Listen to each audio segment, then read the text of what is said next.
Welcome viewers, click the red button to subscribe and press bell icon to get all updates. We've all seen good old Congresswoman from California, Maxine, spewing her hate-filled vitriol against President Donald Trump and us, his supporters. But sadly for her, it's starting to look like the tables have turned and us red-blooded patriotic Americans have just about had enough of her crap. As you can see in the video below, a Southern California woman finally had enough of this hateful woman's rhetoric and went off on the hate-mongering witch during a protest. Black Trump supporter goes absolutely nuclear on Maxine Waters, accusing the Congresswoman of destroying black communities across the U.S. pic.twitter.com/GLQRM5MOG, Josh Kaplan, and Josh Kaplan. June 25, 2017. This woman yelled at Waters about how the black community has been hurt by all this illegal immigration she has been pushing because all the jobs have gone to illegals instead of the blacks who live in Inglewood. And she made it very clear that Waters is a hateful racist against her own race. Bravo. The best part about all this is that the woman who told Waters these cold hard truths was a fellow black woman. I really hope this woman runs against her. From the looks at how the people of Inglewood have woken up lately, she might actually beat her. Impeach Maxine Waters and impeach Trump signed side by side. Only one is taken seriously. As you can see, 2017 hasn't turned out to be a very good year for the good auntie. Maxine Waters, a gift that keeps giving. Congresswoman Maxine Waters failed to anticipate her Destroy Trump campaign would have an unpleasant boomerang effect on her own political career. She experienced an unwanted surprise this week when returning to her posh home in Hancock Park after making the media rounds in the so-called impeachment campaign against President Trump. Protesters had gathered outside her LA mini mansion waving placards that read, "Impeach Maxine Waters and do your job," referring to the Congresswoman's 35-year tenure representing the infamous suburb of Compton. "She's not representing her constituents, especially the black constituents," complained one of the protesters before the Cap media crew. "She thinks by putting down our president, we're going to like her more," complained another protester. "Every time she talks, she makes me want to throw up. That can't be good for her re-election chances." Not all was doom and gloom on the scene. There was even a mariachi band that allowed the gathering to protest in style. Apparently, Waters is too distracted as the new media darling, dubbed Maxine by fawning reporters, to perform her job. Her long history of corruption and abysmal performance in office never seems to make its way into the conversation among her co-conspirators, aka reporters, in the mainstream media.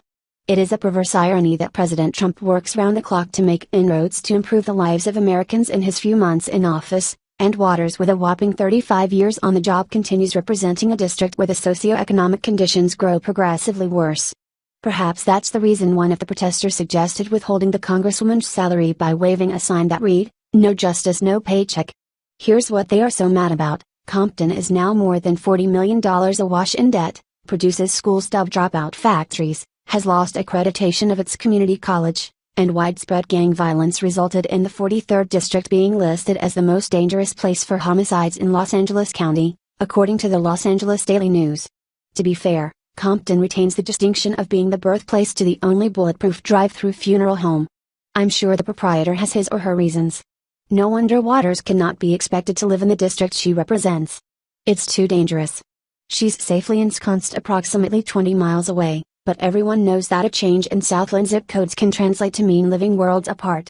As for her history of corruption, Waters will argue to the death, or at least wear you out, that the 3-year Congressional Ethics Committee investigating her diversion of bailout money to her husband's bank, One United, in which he was a stockholder and board member, was made up of a racist cabal orchestrated by the red state, given new meaning today.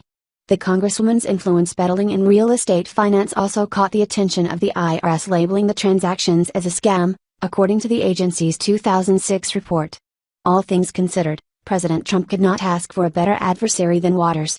She talks a lot about connecting the dots between Putin and Trump through baseless allegations, misstatement of facts, and fanning the media-induced smoke in hopes of igniting a fire. Her own words best make her case, in which she deserves an additional moniker as the Queen of Malapropisms. The fact that he, President, is wrapping his arms around Putin, she alleged at a recent press conference, while Putin is continuing to advance into Korea. The Congresswoman knew something was off in her statement as she looked somewhat confused, but this did not stop her from repeating the Korea allegation. "Crimea," whispered a concerned liberal standing behind her. "Let's be clear, Putin invaded the Crimea, and not North or South Korea. Should we give Maxine a pass because both words contain the same number of syllables?" Then she would earn the same pass for referring to the president's chief of staff, Reince Priebus, as Mike Priebus. It appears her liberal friends are more forgiving of her mangled messages, but not so understanding of her corruption.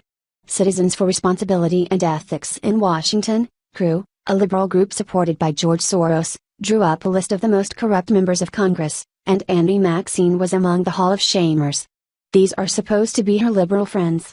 Throughout the Congresswoman's 13 terms in office, she has acquired a long history of shameful conduct and baseless allegations dating back to the 1990s. She accused the CIA of deliberately distributing crack cocaine to young blacks in the inner cities and paid a courtesy visit to the parents of the black youth who randomly selected a white person, pulled from his truck, to bash his head with a cement block in an LA race riot in 1992. The parents of the innocent truck driver, Reginald Denny, did not receive the same courtesy visit. These acts of violence were dubbed by Waters as somewhat understandable at the time. Therefore she said, "So I call it a rebellion." She's on to her next resistance movement. Congresswoman Waters is the perfect face, now named as the Andy of the resistance, to best reflect the shameful character and perverse nature of the campaign to destroy the majority government now in power. The people of Inglewood, California have finally woken up. They now see they live in a third world-like cesspool of unemployment, homelessness, and crime. They have been voting for the same Democrat Party elitist hacks for decades and all they have gotten is the same old crap. Congresswoman Waters doesn't even live in her own district because she is afraid of the crime and gang activity there. But has she ever done anything to alleviate the problem? Not a thing.